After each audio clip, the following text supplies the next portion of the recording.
we've described in this hearing, the decisions about how to form those selectors are made at the National Security Agency and subject to auditing and review. So the query is made without a warrant. You go by criteria that's been set, and then you make a query and a preliminary oversight, if you will. Is that what you're saying? That's correct, ma'am. And can I just then add that the court has also given permission to do not just first hop analysis, meaning what numbers are in contact with that selector, but to then from those numbers go out 2 or 3 hops. In many of the cases that Ms. Douglas referenced earlier, it was at the second hop. It was at that second connection that something of interest came that then caused the Federal Bureau of Investigation to apply their resources to essentially uncover or add additional information to terrorist activity. Once you do the query out of the 300, then what are the next steps? So that query, when it's returned, can be a first hop query or second or a third hop query. That information is then reviewed by the National Security Agency analyst, and a report would be written and disseminated to the Federal Bureau of Investigation if we see something that would be of interest to them. In many cases, when a query is performed, nothing of consequence turns up. No connections that are untoward turn up. Therefore, no report would be made. Let me ask Mr. Cole. Thank you very much. Let me ask Mr. Cole, when does the DOJ become engaged? The FBI, of course, is the investigatory arm. What is the DOJ's oversight role more specifically, and how do you utilize the FISA court? And as you do that, I have introduced bipartisan legislation dealing with the whole issue of the FISA court. It specifically asks for the release and the reporting of non-classified opinions, which I think would contribute more to the trust of the American people. Would the Justice Department consider that as you answer the question? Thank you, Ms. Jackson-Lee. Certainly we will consider that and work with you in regard to that. The Justice Department's involvement here is to first make sure that the provisions of the statute in making the application to the court meet the standards that have been set out under law.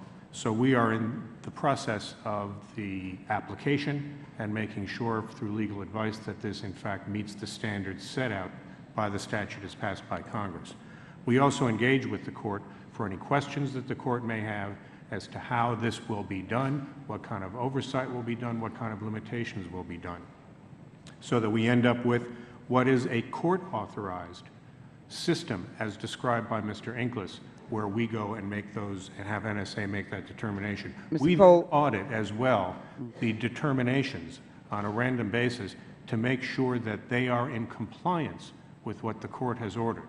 And if they are not in compliance, we will then report that to the court and then oversee with the court's supervision fixing those compliance issues to make sure that they do comply. Let me interrupt you so I can just get this last question into Mr. Inglis.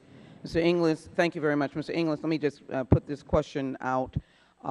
We've had a release of data and a suggestion that the release that has been given by an individual that is now traveling around the world has a dastardly impact on knowing the system of collection of data in the person of Mr. Snowden. Can you speak generally to the idea of the impact, and can you also express the reason for 70% of the intelligence budget being used for contractors? I offer to you 2434 that is asking for a study for that bill that I've introduced, but I would like to know those two questions quickly, please.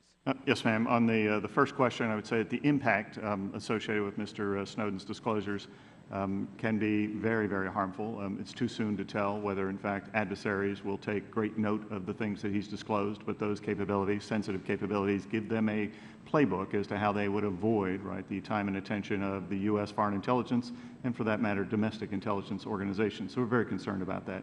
Mr. Litt would like to take the second question on contractors. Yeah, on the question about contractors, it's important to differentiate between two kinds of contractors. When Lockheed Martin or somebody builds a satellite for us, that's a contract.